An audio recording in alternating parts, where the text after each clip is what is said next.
ज्ञानाञ्जनशलाकया चक्षुरुन्मीलितं येन तस्मै श्रीगुरुवे नमः। नमो महावदन्याय कृष्णप्रेमप्रदायते कृष्णाय कृष्णचैतन्य नाम्ने गौरतुषे नमः।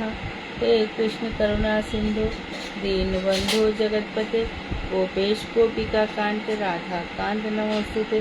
प्रीति सुंदर तप्त कांचन गौरांगी राधे वृंदावनेश्वरी वृषभानुसुते देवी प्रणमामि हरिप्रिये।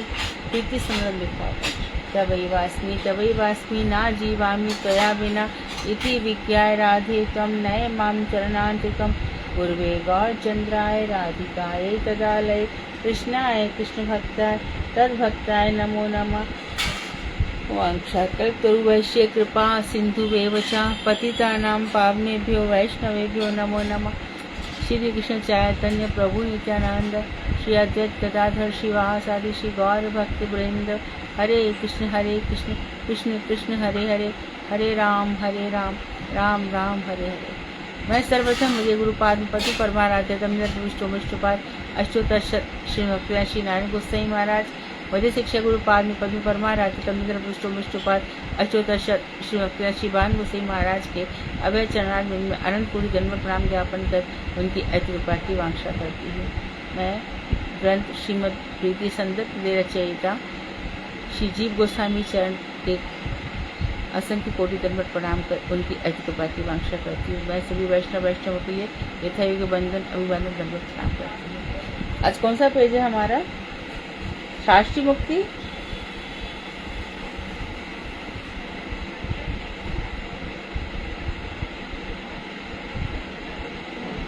कौन सा श्लोक है? हम लोग कौन से श्लोक पे हैं? शास्त्री मुक्ति पेज 71 है। जी हाँ जी ठीक है वही है। और राधा जी कौन सा श्लोक पे है?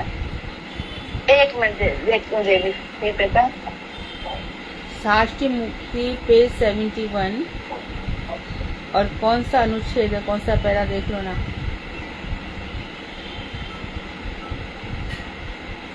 सर 309 बता रहे हैं अनुच्छेद तो वैसे तो मालूम पड़ा नहीं श्लोक नंबर तो। अनुच्छेद कौन सा है? अनुच्छेद 309 पे भक्ति संदर्भ का 309 लिखा हुआ है इसमें अनुच्छेद। नहीं ये नहीं है, नहीं ये नहीं है।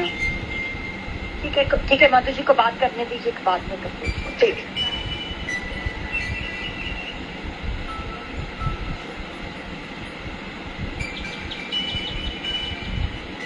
12 हो गए थे ना, 13 होगा दीपिका। आई थिंक 13 शुरू होगा। 13 में ही चल रहे थे हम। 13 13 अच्छा ठीक है। हाँ जी बराबर है ना। 13 में शास्त्री मुक्ति में जाएंगे और शास्त्री मुक्ति बता रहे हैं। शास्त्री मतलब भगवान के समान ऐश्वर्य प्राप्त हो जाना।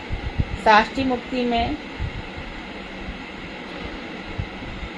बता रहे हैं कि शास्त्री मुक्ति का उल्लेख किया गया है भक्ति संदर्भ ग्रंथ में। भक्ति संदर्भ ग्रंथ में भी ये बातें आई है। श्री भागवत के 11:26-34 में श्री भगवान ने उद्धव जी से कहा,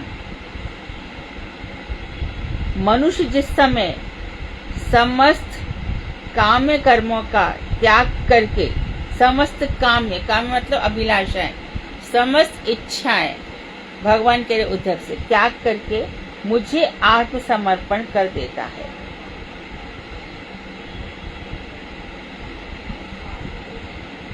मनुष्य के अंदर जब कोई इच्छा नहीं रहती, सांसारिक इच्छा, भगवान की इच्छा नहीं आएंगी इस समय। क्या हम ये भी इच्छा नहीं कर सकते कि भगवान की सेवा मिल जाए? वो सब नहीं।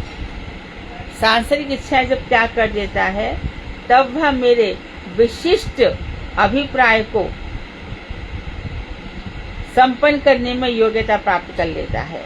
अर्थात तब वह अमृत को प्राप्त करके, यानी मरना जीना खत्म हो जाता है, मेरे समान ऐश्वर्य को प्राप्त करने लग जाता है। संसार की कामना छोड़ते तो थोड़ा बहुत ऐश्वर्य मिलेगा। और फिर भगवान के समान यदि संसारी कामना छोड़ देंगे, संसारी कामना रहेगी और संसारी कामना छूट गई तो भगवान के समान ऐश्वर्य प्राप्त होता है, ऐसा श्री कृष्ण ने उद्धव जी से कहा है। इसी बात को छांदोपनिषद 8:3 में छांदोपनिषद की जो श्रुति है, मंत्र, वो कह रहा है कि मुक्त पुरुष, मुक्त कौन? जो सांसारिक इच्छाओं से मुक्त हो गए हैं। मुक्त पुरुष ब्रह्मलोक में स्त्री पुरुष के संयोग से उत्पन्न शरीर को भूल जाता है। अब इस संसार में जिस तरह से स्त्री पुरुष के संबंध से उसका जन्म होता है, फिर ऐसे लोगों का उस तरह से जन्म नहीं होता। अच्छा, हमारे ऋषि मुनि भी तो ऐसे पैदा नहीं हुए थे ना। ऋषि लोक में जो लोग रह रहे हैं उनका जन्म भी इसी तरह से ही है, कोई स्त्री पुरुष से पैदा नहीं हुआ है। वहां जाकर क्या करता है? वो इच्छानुसार भ्रमण करता है, इच्छानुसार भोजन करता है, रमण करता है, ये सब करता हुआ अवस्थान करता है। यहाँ संकल्प मात्र से मुक्त पुरुष की सर्वाविष्ट वस्तु की प्राप्ति का परिचय मिलता है। यानी कि वो जो कुछ संकल्प हो जाता है वो उपस्थित हो जाता है, बगिया बेताल की तरह। इच्छा की और उपस्थित हो गया। यानी कि यहाँ की जब सामने साष्टी मुक्ति कब मिलेगी? उद्धव जी को भगवान कह रहे हैं यहाँ जब सारी कामना इसकी छूट जाएंगी। वेदांत में भी लिखा है कि वो मेरे ही साथ रहता है, मेरे लोकों में मेरे साथ ही उठता बैठता खाता पीता है।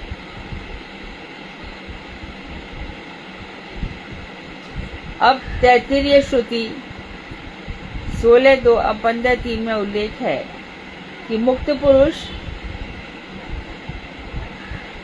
अंशभूत ब्रह्मादि देवताओं का आधिपत्य प्राप्त करते हैं। जो मुक्त पुरुष हैं, जो भगवान के अंश हैं, ब्रह्मा शिव, यहाँ पे ब्रह्मा जी को लिया है, उनके अंशभूत ब्रह्मादि देवताओं को का आधिपत्य प्राप्त करते हैं। ब्रह्मादि देवतागण उस मुक्त पुरुष के लिए पूजोभार भेंट करते हैं। जब वो ब्रह्मलोक में चला जाता है तो वहां पर उसको ब्रह्मा जी पूजोभार भेंट करते हैं। इन लोगों को जब प्रलय होगी तो गीता में कहा गया है कि आप ब्रह्माद भुवनान लोकाः, ब्रह्मलोक तक सब नष्ट हो जाते हैं। तो फिर इनका क्या होता है? तब ब्रह्मा जी उस लोक को छोड़ करके विरजा नदी के उस पार इन समस्त जीवों को कारण अर्णव से विष्णु के लोक में पहुंचा देते हैं।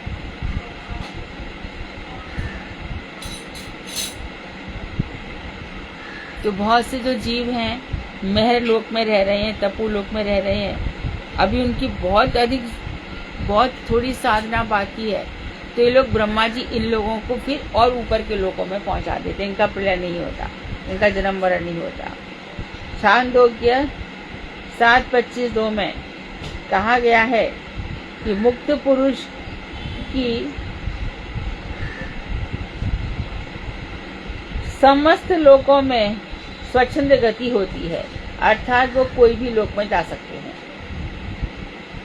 और बृहदारण्यक उपनिषद में भी कहा गया है 4:4-22 में कि मुक्त जीव का सर्वेश्वरत्व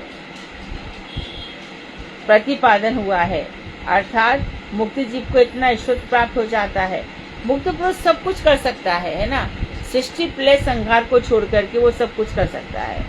किंतु ब्रह्म सूत्र के उल्लेखानुसार मुक्त जीव में जगत की जो मैं कह रही थी तो सब आता है मुझे, सृष्टि स्थिति संहार का सामर्थ्य नहीं है। सब कुछ मिलेगा उसको। फिर मुक्त जीव में वैकुंठ लोक के ऐश्वर्य की संभावना कैसे हो सकती है? तो भागवत में इसका उत्तर दे रहे हैं दशम स्कंद के तृतीय अध्याय में शिव भगवान ने श्री देवकी जी से कहा कि तुमने और वसुदेव में सुतपा और कृष्णी रूप से तपस्या कर मेरे समान पुत्र प्राप्त करने का वरदान मांगा था, किंतु मेरे समान सतचरित्र, महान या कारुण्य आदि गुणों से युक्त दूसरा कोई कैसे हो सकता है। अतः साष्टी में समान ऐश्वर्य की बात गौड़ है, सेकेंडरी है। वास्तव में तो ये है कि साष्टी में अणिमा, महिमा, लघिमा आदि जितनी भी 8 सिद्धियां हैं, इन 8 सिद्धियां ही ऐश्वर्य के अंश रूप में प्राप्त होती हैं। अर्थात साष्टी में क्या मिलेगा?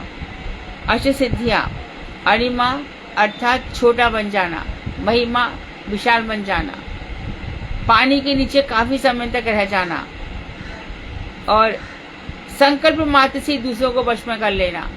वो सोचेगा ये व्यक्ति ऐसा नहीं ऐसा करे, तो ये सब सिद्धियां मिल जाती हैं उसको। मुक्ति में समस्त संपत्ति भगवत कृपा से प्राप्त होती है, जो भगवान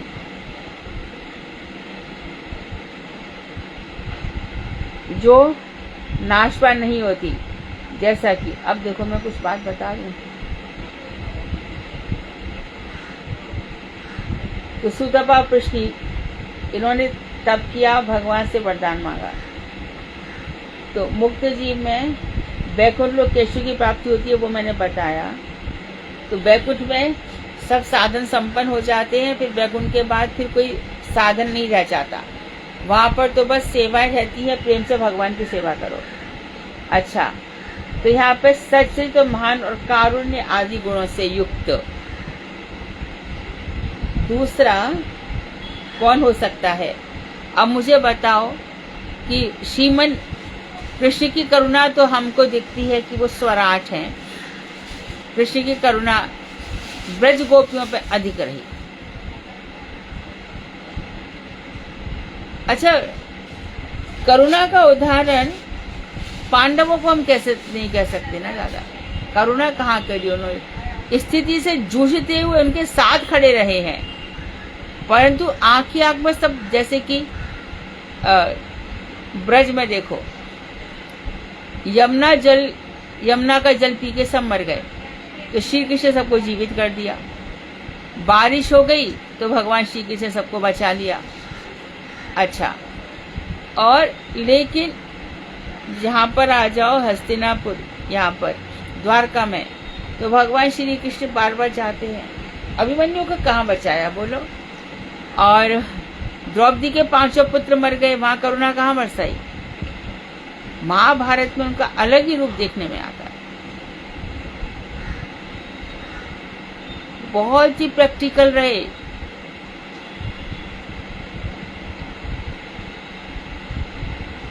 महाभारत के युद्ध में कृष्ण ने आउट ऑफ द वे जाकर के कुछ नहीं किया है।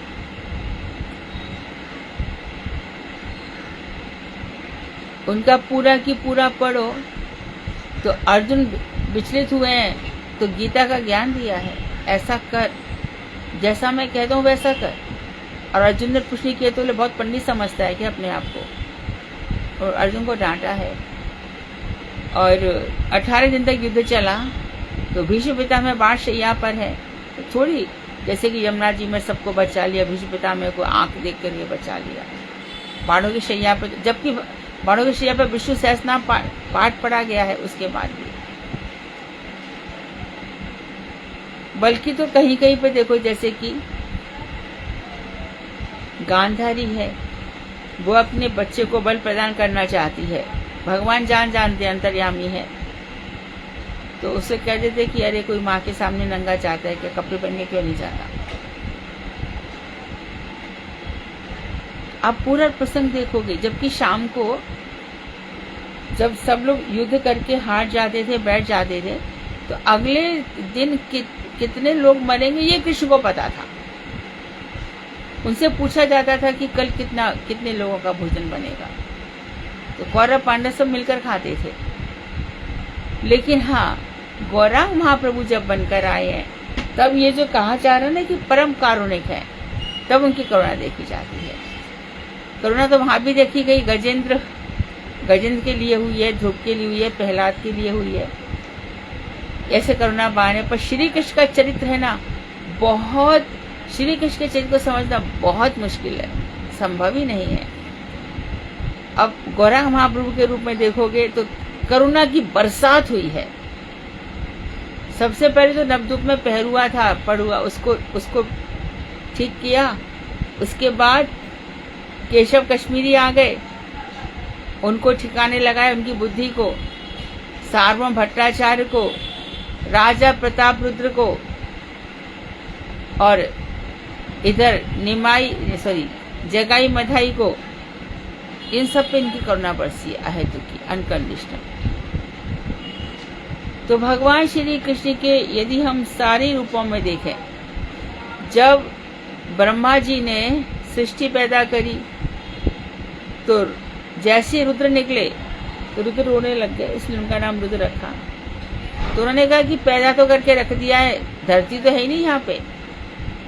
तो उस समय ब्रह्मा जी अपने सत्य लोक में थे, यानी धरती के लोग बने ही नहीं थे उस समय, जनलोक था, ऋषि इत्यादि थे, महल लोक भी था। तो कह रहे मैं सृष्टि कार्य में इतना व्यस्त हो गया कि मुझे पता ही नहीं चला कि सृष्टि पाताल के नीचे चली गई। रसातल में थी ये, पाताल में नहीं थी, रसातल में थी। तो फिर उन्होंने क्या किया, जरा से छींका तो नाक से पहले छोटा सा जंतु निकला, बाद में वो विशाल आकाश तक फैल गया हाथी के समान, और उसने पानी में छपाक से कूदे और कूद करके रसातल से इसको ले आए और ये रखी वहां पे, कहा तुम लोग यहाँ पर रह सकते हो। तो ऐसे श्री कृष्ण के पूरे चरित्र को देखो तो देखो, पूर्व अवतार में भी उन्होंने बड़ी करुणा करी है, जैसे पूरा मंदाचल धारण किया है। और जब मंदाचल पर्वत दोनों से ही नहीं चला, ना देवताओं से ना दैत्यों से, तो उन्होंने अजित अवतार धारण किया है।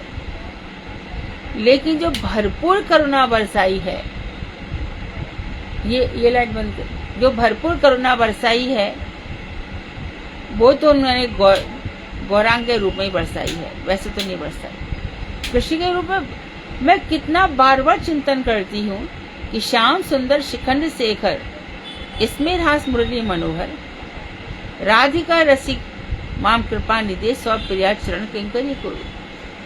तो गर्ग संगीता में भी वर्णन आता है कि जितने लोग गोपी बने उनकी बहुत भारी तपस्याएं थी,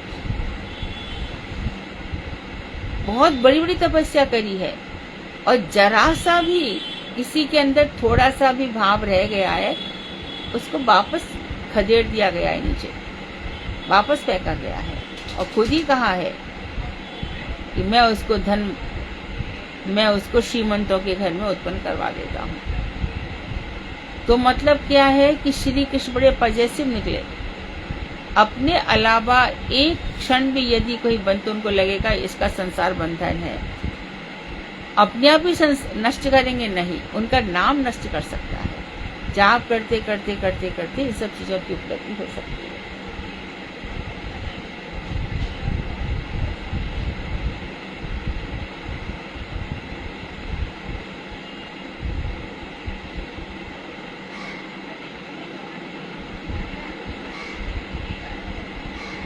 अब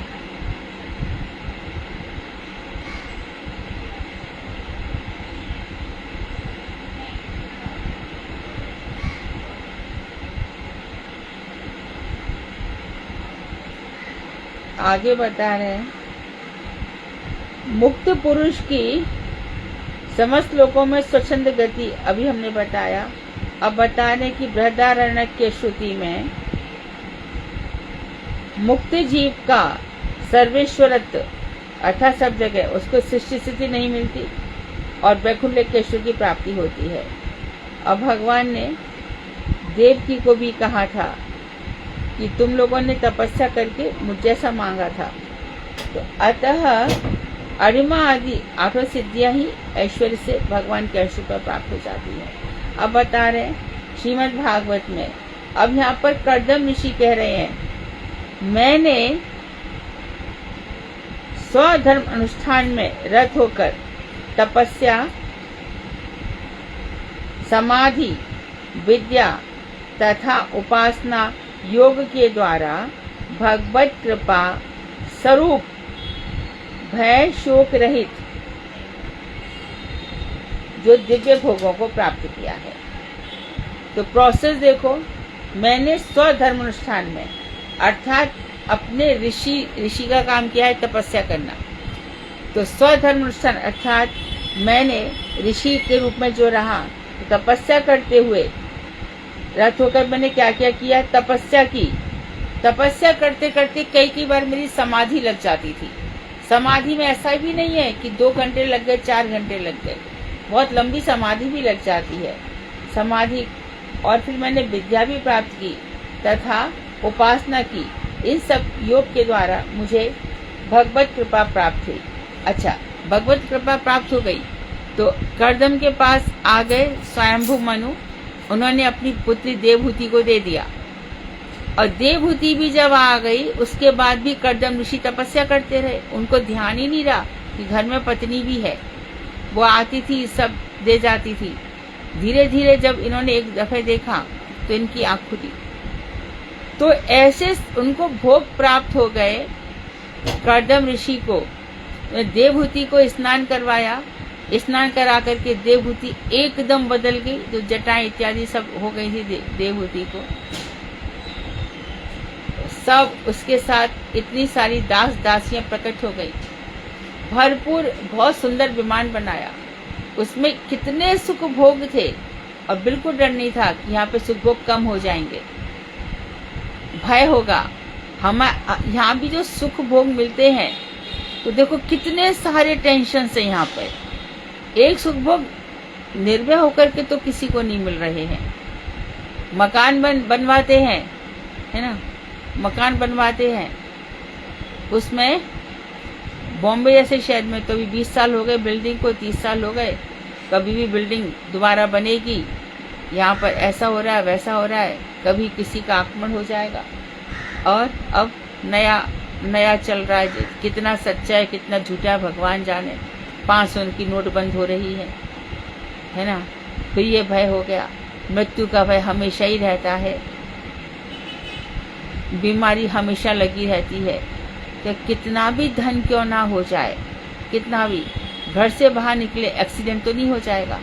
और जब से ये प्लेन क्रैश हुआ है तब से अरे भैया हम कहते हैं समय का कोई भरोसा नहीं है ये सब। तो यहाँ पर जितने भी भोग हैं इंसान भोग रहा है परंतु निर्भय होकर भोग नहीं पाता। क्या भोग है उसको, बल्कि तो उसका भोग ज्यादा अच्छा जो कुटिया में रहता है, आनंद पूर्वक भजन करता है। आते हैं लोग, महाराज महात्मा है कुटिया में भजन करता है, थोड़ी बहुत सामग्री दे जाते हैं, इसका जीवन सर्वश्रेष्ठ है। वास्तव में या तो दरिद्र जीता है या फिर राजा ही जीता है, ऐसा है। परंतु कष्ट सबको है।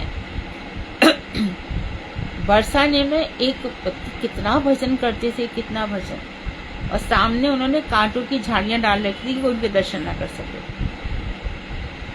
बाहर कोई जो कुछ रख जाता था उसी को लेकर के अपना जीवन यापन करते थे। तो लोगों के ऊपर ये डिपेंड करता है कि कौन अपना जीवन किस प्रकार से चुनता है। तो बता रहे कि भय शोक रहित मैंने भोगों को प्राप्त किया है। तुमने निरंतर मेरी सेवा करने से उन्हें अपने अधिकार में कर लिया है, देवहूति से कह रहे हैं।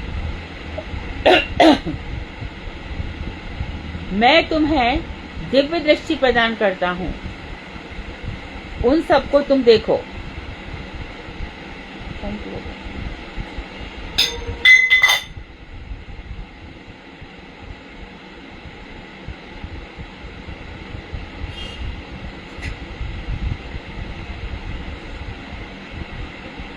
अन्य जो अनेक भोग हैं वे सब अति तुच्छ हैं। परम पराक्रमशाली उग्रम भगवान की भ्रू भंगिमा से खाली एक आंख का संकेत, खाली भौं का संकेत मात्र किया, मात्र से वे विनष्ट हो जाते हैं। जितना भी ऐश्वर्य है सब धरा की धरा रह जाता है जहाँ कृष्ण ने अपनी भ्रू भंगिमा चला दी। तुम अपने पातिव्रत्य धर्म के पालन करने से मेरी सेवा करते हुए सिद्ध हो गई हो। तो तुमने पातिव्रत्य धर्म का पालन किया, उनको होश ही नहीं रहता था कि कोई उनको प्रसाद दे रहा है, कुछ इस तरह से उनकी समाधि लगती थी। और ये भी जब पति देख ही नहीं रहे तो ना स्नान करती, ना जैसे जैसे रहती जटाएं बन गई थी।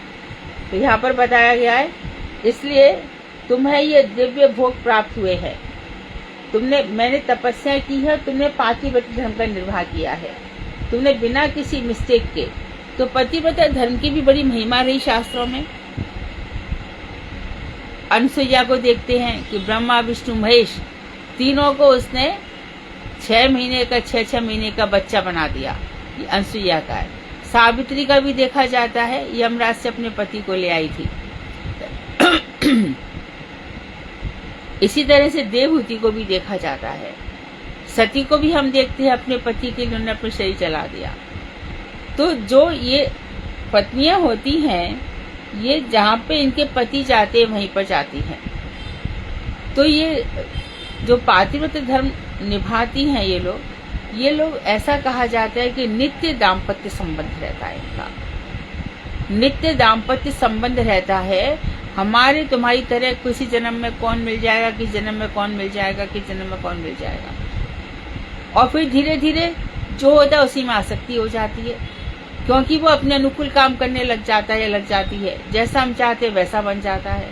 तो उसकी हमारी यही आसक्ति हमको मार डालती है।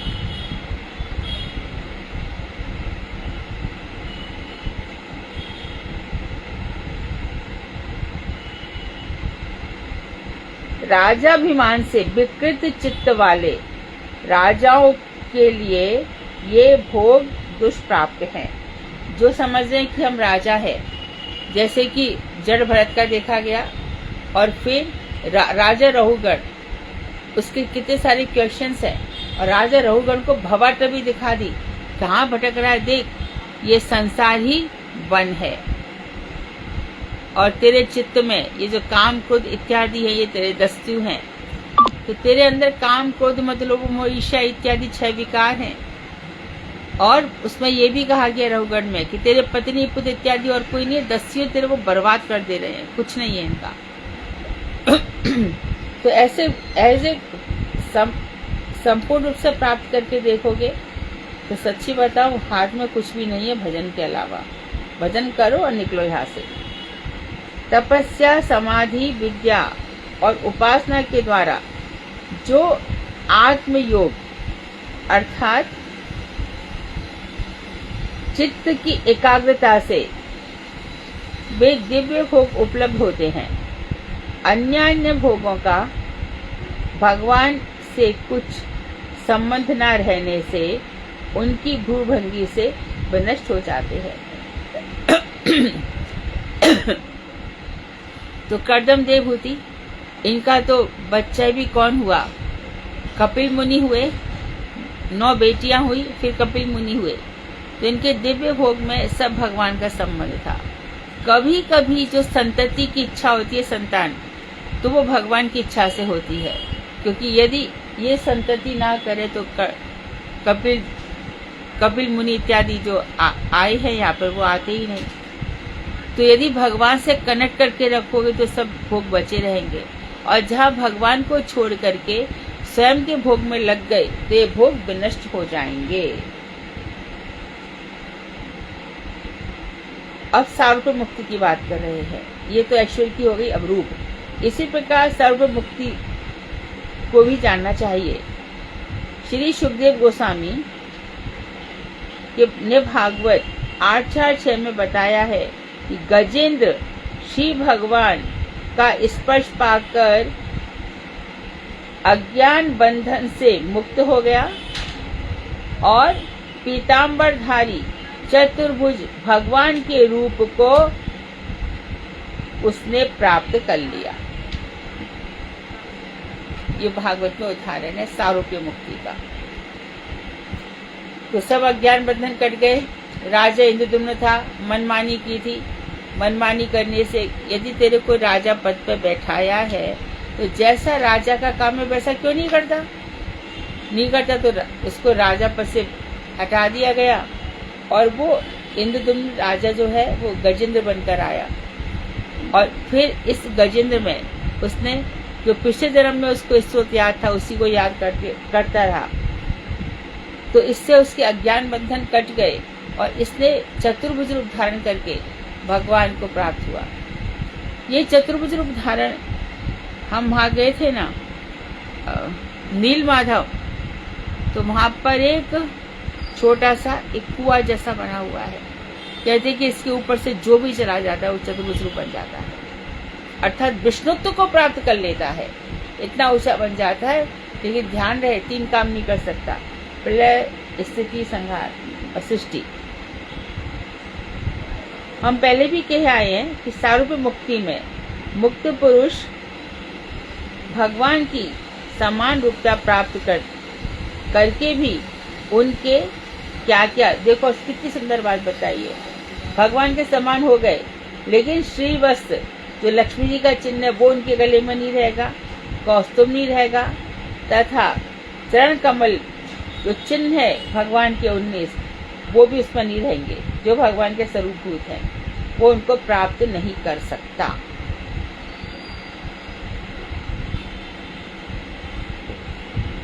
अरे श्री कृष्ण इतने सुंदर तो राम भी नहीं है, थोड़े से इतने सुंदर धन्वंतरी भी है।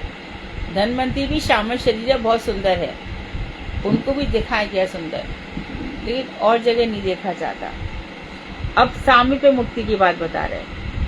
श्री भगवत संदर्भ 82वें अनुच्छेद में बताया गया है कि सामीप्य मुक्ति का विवरण दिया गया है। श्री कर्दम ऋषि ने निर्याण प्रसंग में के आरंभ में कहा गया है कि उन्होंने ब्रह्म में, कर्दम ऋषि ने कैसे शरीर त्यागा, ब्रह्म में मन का संयोग किया, भागवत 3:24-45 में, और उसके बाद आत्म लाभ करके अर्थात आत्मा में स्थिर होकर वे बंधन मुक्त हो गए। ऐसा कहने के बाद अंत में भागवत के 47 में 3:24-47 में कहा गया है कि वे भक्ति योग से भागवती गति को प्राप्त हुए और इस रीति से उनको सामीप्य मुक्ति की प्राप्ति कही गई है भगवान की। ये ऋषि है, मरण इत्यादि इनके हाथ में होता है, तो इस तरह से इन्होंने भगवान के समीप पर चले गए। जब बेटा हुआ कपिल तो इन्होंने कहा मैं जाऊंगा। तो देवकी बोली कि कम से कम अपने पुत्र का पालन तो करके जाओ, लेकिन ये लोग तो ऐसे ही होते विरक्त निकल गए। बाद में कपिल मुनि ने मैया को इतने सब उपदेश दिए सांख्य तत्व का। बाद में फिर भागवत में आया है कि जो देवहूति थी वो एक सिद्ध नदी बन गई थी इस लोक में, उसका शरीर नहीं रहा। अब समान आयुष वाली मुक्ति, इसके विषय में कह रहे हैं कि अघासुर आदि के दृष्टांत के द्वारा साधकों की भी सायुज मुक्ति देखी जाती है की रीति जाननी चाहिए। सालों के आदि अन्य मुक्तियों की भांति श्रीमद् भागवत ने उसका सुस्पष्ट उदाहरण प्रस्तुत नहीं किया गया है, क्योंकि सायुज्य मुक्ति श्री भागवत का निजी अभिप्रेत नहीं है। भगवान के समान आयु, इस पे बिल्कुल भागवत में कोई उदाहरण मिलता नहीं है। ब्रह्म सायुज्य और ईश्वर सायुज्य कई बार हम डिस्कस कर चुके हैं। जो ईश्वर के समान हो गया वो तो बर्बाद हो गया, क्योंकि अब तू क्या करेगा, तू बन गया ईश्वर, कुछ नहीं कर सकता, ना सृष्टि कर सकता, ना इससे संहार कर सकता है, ना तेरे कौशिक इत्यादि हो सकते हैं, तो तू क्या कर लेगा। वहाँ तो शंकर पार्वती का जोड़ा है, राम सीता का जोड़ा है। अप्सराएं वहाँ पे है नहीं। अप्सरा जो वहाँ पे तिलोत्तमा नाम की अप्सरा है ब्रह्मा जी के लोक में, वो लोग बहुत बड़े बड़े कोई ऋषि होंगे, वहाँ पे जाएगी। उर्वशी है, उसको भेजा इंद्र ने जब भगवान नर नारायण पर्वत के रूप में थे, तो नारायण को भेजा। तो बोले तू क्या नहीं, भगवान किसको, उर्वशी को नहीं भेजा, किसी और को भेजा था। तो भगवान ने कहा तू क्या मेरे पास भेज रहा है। भगवान ने अपनी जंघा से ने कितनी सारी अप्सराएं प्रकट कर दी। तो सायुज्य मुक्ति, वहां पे सायुज्य मुक्ति अभिप्रेत नहीं है। भगवत लक्षणानंद में, जिसको भगवान ये इतना ऊंचा पहुंच गया है, ऐसे निमग्न होना, इस प्रकार की स्फूर्ति ही उसका प्रधान सुखानुभव है। अर्थात भगवत लक्षणानंद में, अर्थात वो भक्ति कर रहा है, वही समझो सायुज्य मुक्ति है। भगवान के समान ये उसका सुखानुभव है। कई लोगों का मत है कि कोई सायुज्य प्राप्त व्यक्ति भगवत इच्छानुसार भगवत कृपा से उनकी भोग शक्ति का लेश प्राप्त कर उनसे बाहर भी या उनसे पृथक होकर योग्यता अनुरूप भगवान द्वारा प्रदत्त उनके अप्राकृत भोगोचिष्ट लेश का अनुभव करते हैं। उसमें भी वे सर्वतोभाव से श्री भगवान का अनुभव नहीं कर पाते, तो क्योंकि सर्वतोभाव से उनके पक्ष में भगवत प्राप्ति ही नहीं को माना ही नहीं गया है। तो यहाँ पर बात कर रहे हैं सायुज्य मुक्ति की, कि चलो ब्रह्म सायुज तो गया, लेकिन ईश्वर सायुज की बात करो। तो उन्होंने कहा कि ईश्वर सायुज में भी ये भक्त है, तो इसको ईश्वर सायुज में ईश्वर जैसा कुछ नहीं मिल जाता, लेश मात्र कुछ सुख मिल सकता है, सर्वोत्तभाव से कुछ नहीं मिल सकता। सर्वोत्तभाव से इसके पक्ष में भगवत प्राप्ति ही नहीं है। आगे बता रहे हैं, ब्रह्म सूत्र एक जगत व्यापार आदि में सायुज्य प्राप्त व्यक्ति में सृष्टि स्थिति और लय प्रलय आदि व्यापार नकारा गया है, अर्थात उनमें ये नहीं मिल जाता। और जो बृहदारण्य की श्रुति है उसमें भी यह बात स्वीकृत हुई है कि भगवत लक्षण आनंद निमग्नता की स्फूर्ति और भगवत शक्ति के लेश प्राप्ति के द्वारा भोग का लेशानुभाव मुक्त पुरुष का को प्राप्त होता है। सायुज्य मुक्त को फिर चलो ब्रह्म सायुज वाले तो गए, ईश्वर सायुज वाले क्या होंगे जो यहाँ पर है। तो उन्होंने कहा कि ये लोग क्या करते हैं, हमेशा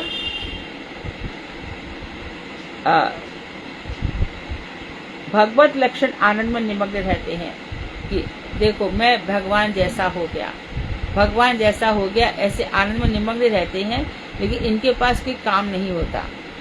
एक तो ये, और दूसरे निमग्न रहते हैं, और जो भगवत शक्तियां हैं इनका इनको लेश मात्र प्राप्त होता है, अर्थात यहाँ वहाँ आ जा सकते हैं, इससे ज्यादा भगवान और कोई शक्ति इनको नहीं देते हैं। सायुज्य मुक्ति है।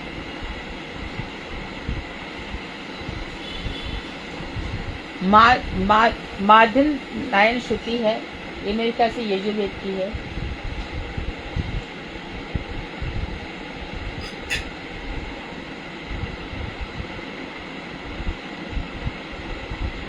वो बताती है कि मुक्त पुरुष ब्रह्म को प्राप्त होकर ब्रह्म द्वारा दर्शन करता है, अर्थात ब्रह्म द्वारा सुनता है तथा ब्रह्म द्वारा अनुभव करता है,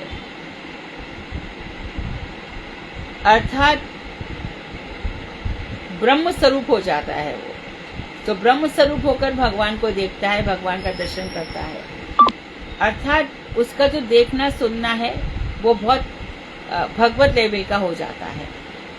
तो ऐसे लोग ऐसे लोग देखो संसार में इनका कोई लेना देना नहीं होता, ये चाहे तो जाने क्या क्या कर सकते हैं। अब जैसे कि देखो विश्वामित्र ने थोड़ी तपस्या करी और उसने कहा, त्रिशंकु ने कहा मुझे स्वर्ग पहुंचा दो। बोला पहुंचा दूंगा, कौन सी बड़ी बात है। स्वर्ग पहुंचाया, लेकिन इतनी शक्ति तो थी कि उसको स्वर्ग पहुंचा सकते थे, पर इतनी शक्ति नहीं थी कि स्वर्ग से उसको वापस धकेला गया तो उसको रोक सके। इसी प्रकार से देखो तक्षक आदि जो सर्प हैं, इनमें बहुत शक्तियां हैं, बहुत सी शक्तियां हैं। जब ब्राह्मण उसको बचाने आ रहा था तो तक्षक ने क्या किया, कितना सारा धन उसको वापस दे दिया। ऐसे तो ये लोगों अल्प होता है, ज्यादा नहीं होता। स्मृति कहती है कि मुक्त पुरुष श्री हरि के हाथों से ग्रहण करता है और श्री हरि के चरणों से ही, उनके नेत्रों से ही देखता है, श्री हरि के नेत्रों से देखता है और श्री हरि के चरणों से चलता है। मुक्त पुरुष की अवस्था इस प्रकार है कि भगवत शक्ति के लेश प्राप्त होने के कारण शास्त्र में ऐसा सब दर्शन किया गया है। विशेष स्थानों पर श्री भगवान अपनी इच्छा से सायुज्य प्राप्त मुक्त पुरुष को लीला के लिए अपने श्री अंग से बाहर भी निकालते हैं और फिर पार्षद रूप में संयोजित कर देते हैं, उनको पार्षद बना देते हैं। जैसे कि शिशुपाल, दंत वक्र दोनों सायुज्य को प्राप्त करके पुनः पार्षदत्व को प्राप्त हुए हैं। शिशुपाल और दंत वक्र ये जय विजय हैं। तो जय विजय हैं, यही हिरण्याक्ष हिरण्यकशिपु बनकर आ गए, रावण और कुंभकर्ण बनकर आ गए, अब शिशुपाल दंत वक्र बनकर आए। तो इनकी सायुज्य मुक्ति है। तो ये शिशुपाल और दंत वक्र क्या करते हैं, ये दोनों देखो सब में देखा होगा, हम कहते हैं ना कि लीन हो गए, सब में देखा ये लीन हो गया था शिशुपाल, इसकी ज्योति लीन हो गई थी और लीन होकर के वो नित्य जगत में इसकी जो पार्षद ये थी वहां मिल गया। जय विजय ये सायुज है, जब तक भगवान रहेंगे भगवान के पार्षद के रूप में रहेंगे ही रहेंगे, लेकिन लेश मात्र शक्तियां हैं, पूरी शक्तियां नहीं है। बुद्धि भी कम है, सनक सनक इत्यादि को रोक रहे हैं, जो चारों ऊर्ध्वरेता नैष्टिक ब्रह्मचारी उनको रोक रहे हैं। तो ये यहाँ पे उदाहरण दिया गया है।